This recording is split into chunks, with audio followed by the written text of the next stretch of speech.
Hello, everyone. This is Jasper, and welcome back to another episode of the Newton Public Schools Alumni Association. Today, we have another guest joining us. Today, we have Dan here. So, welcome to the show, Dan. Very excited to have you here. Do you mind starting us off with a quick introduction of who you are, when you graduated South, as well as what you're doing now? Sure, yeah. Hi, everyone. My name is Dan Friedman. I graduated South in 2014, and now I do props for film and television. Wow, that's amazing. So, you kind of make the props for kind of shows and movies, etc. Yeah, kind of. The way that most departments are structured, especially a prop department, you have, what are the people that work on the actual set, and then you have kind of the prepping and support staff. So my specific title is prop department coordinator, and so my job is essentially anything that you see on the screen. I've either helped do the research to find out what it is, what it needs to be, how it needs to look. I'm the one that helps to kind of get approvals for things. I deal with the legal and clearances aspect of all of it, so I need to make sure that the things that we show on the screen, we're allowed to show them on the screen, and that if an actual product rather than something we create is being used on the screen, I have to make sure that the depiction of it is accurate, that it doesn't portray the product in a negative manner. And on top of that, I'm also the one that's kind of in charge of tracking our spending, our budgeting. So it's really a kind of a mix of a lot of different little facets that come together to form my role in the department. Oh, I see. So, what are the, I guess, final products of your work? Are they advertisements? Are they like comedy shows? Are they like movies, etc.?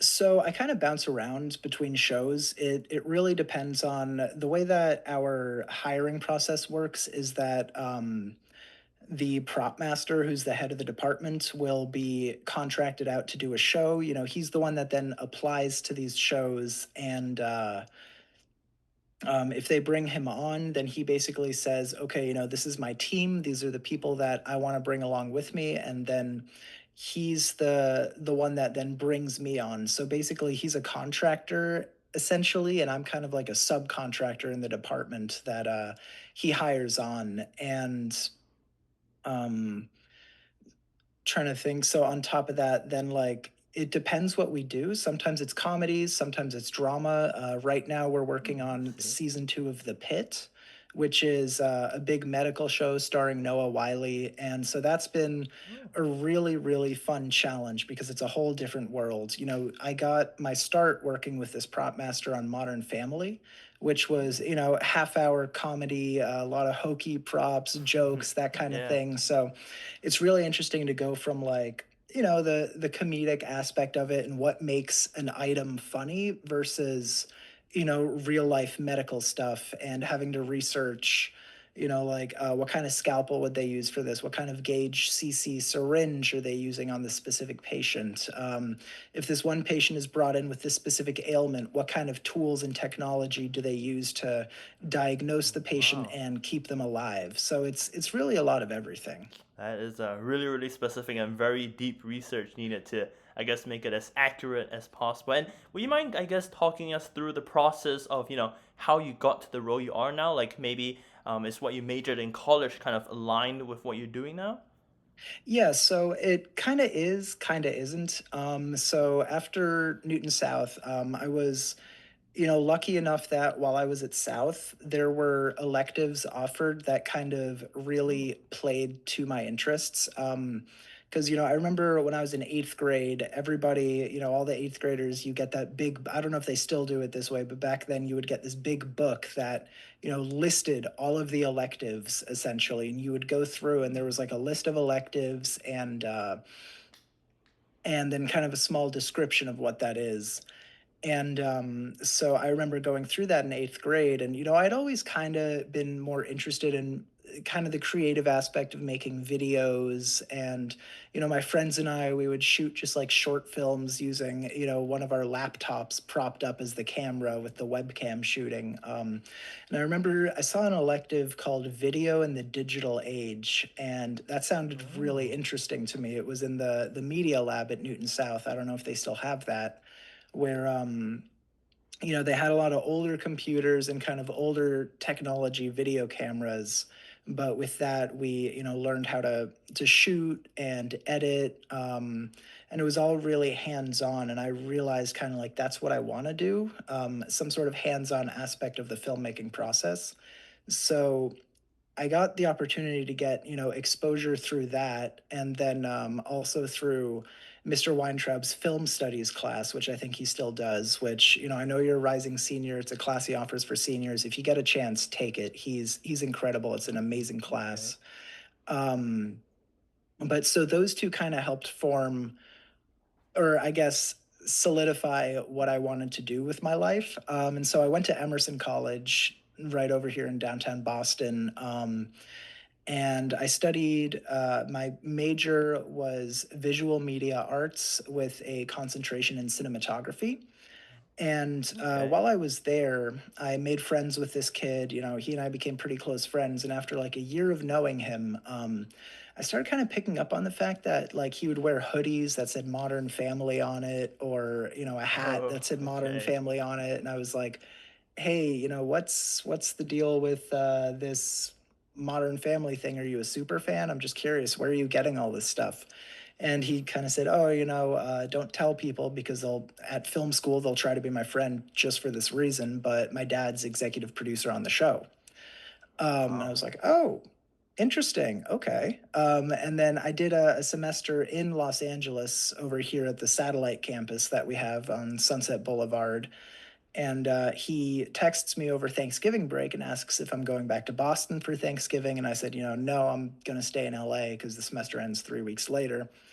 And he asked me if I wanted to come do Thanksgiving with him and his family. And I said, yeah, sure. So, I met his dad and kind of networked with him, exchanged numbers. And then after I graduated college, I reached out to him and asked if he was hiring. And he said, well, we have, a an opening in our prop department, and if oh, you're interested, you can apply for that. So I flew out. This was before I had actually moved out here. I flew out and interviewed with the prop master, and he hired me because, well, one of the reasons was because I was a friend of the executive producer, so it kind of helps to have those connections. I'll be honest with you. But he also hired me because he asked me, have you ever done props? Do you know anything about props? And I said, well, no, I've never done props. I know they're super important, but I've never done it, which means, I'll be honest with you. If you want to teach me exactly how you do it, then, go ahead and do that, and I'll learn and do things the way you want it to happen. And so I guess he liked that answer. He hired me, and I've worked with him ever since. wow. How many So years have you two been together? so I started working for him in 20 October 2018. So Oh, it's wow. just about 7, 8 years at this point. That's amazing. So I guess you said that you've gone into the prop industry, I guess not knowing that much about it, but until now all your knowledge has kind of come from him who's basically become your teacher. Yeah, I mean, sorry, I'm getting a spam call here as No problem. usual.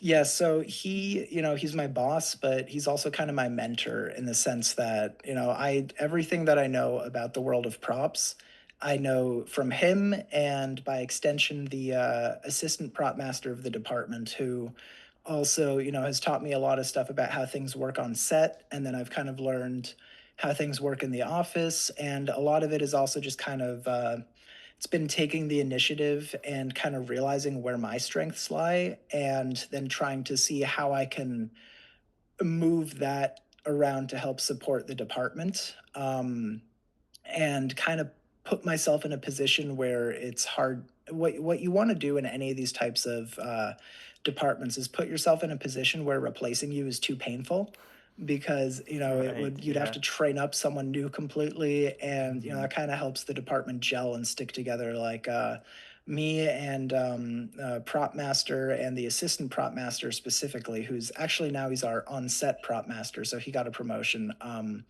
But the three of us have pretty much been working together since 2018, Modern Family, and the two of them have been It's working amazing. together 10, 11, 12 years before that. So I kind of came in, I was the newest addition to kind of the core group, but just through sticking around long enough, I've kind of weaseled my way in as part of the team.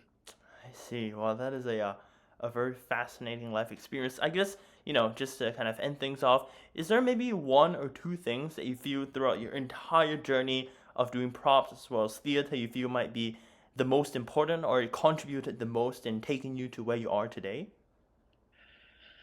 Um, I'd say that probably a combination of two things, which is being open to learn.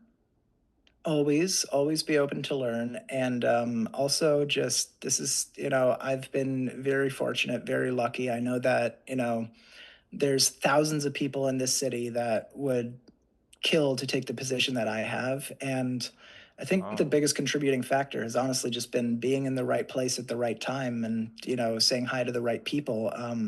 I think honestly, the thing that helped me the most was my sophomore and junior year of college. I made a New Year's resolution right. that I would have a full conversation with a random stranger every day and, just talk to someone and learn how to talk to people. And I I did see. that, I made a point of doing that because, I was going to school in downtown Boston. So between classes, we'd hang out on the Boston Common by the T stops, with friends, but you just meet new people organically passing through that way. And I remember making like a very active effort to just learn how to talk to strangers, how to make friends with people and kind of how to use interpersonal connection to further kind of what it is I want to do, but also how to do that in a way um that lets me learn from it and also maybe pass something off to someone else or make a new friend or whatever it might be. I see. So it's kind of just, always trying to connect with people around you, trying to just make friends and expand your network essentially. You feel that, this networking is maybe one of the largest reasons why you were able to just get an opportunity because, you're just actively searching for people who might just be the right one for you. Is that right? Yeah, pretty much. I mean, it's definitely helped me in the sense that it helps you build a network and get to know people. And, it's kind of I've been doing this long enough now that it's kind of a fun feeling that I'll be, going around on the studio lot and some random person will, wave and say hi to me. And it might be someone that I worked on a project with years and years ago or something. So, Oh, the longer that you work on these kinds of things and the more that you network and talk to people, the more likely it is for not only you to be recognized by others, but that can go as far as being recommended for a job, saying, "Hey, I worked with this guy years ago on this project, and I know he's a perfect fit for the position. Let me recommend him for this position." So it really helps just for getting jobs, getting better chances at jobs, but also on top of that it helps me with my job because a lot of the things that we do as a oh, prop department is if a specific brand or something is called out in the script or mentioned, we're reaching out to that brand. And it's kind of it works as I like to call it like a reverse sales call, where instead of calling someone and saying, "Hey, I want your money but I'm going to give you something for it," you're calling these brands and you're saying, "Hey, I want you to mm, send me some of this yeah. stuff, and no, I'm not going to pay for it, but we can make it worth your while by showing it on TV." And so it's always this kind of song and dance and learning how to get people to give you what you want for that specific part of the job, but also being able to give something back and understanding kind of what it is that you can expect people to ask you for and then use that to your advantage to offer these things from the get-go so that they're more willing to play nice with you. And maybe their Yeah. product isn't shown in the best light, but hey, no press is bad press kind of thing. So it's a lot of that. It's a lot of interpersonal communication and a little sprinkling of social engineering to let us get what we need for any specific show. Right. I did not actually think about like networking in the perspective of helping you when you're in the job as well in terms of, connecting to companies, having them send you stuff and having them share it with you. So I guess, Dan, thank you so much for sharing, I guess, your kind of life journey as well as, the values that you think are extremely important to getting you to where you are today. And I hope that everyone learned a lot from this because I personally have learned a lot from this new perspective that you kind of given me. So thank you once again very much to Dan for kind of joining us today and sharing everything. Thank you to everyone for listening, and I will see you all next time. No problem. Thanks for having me.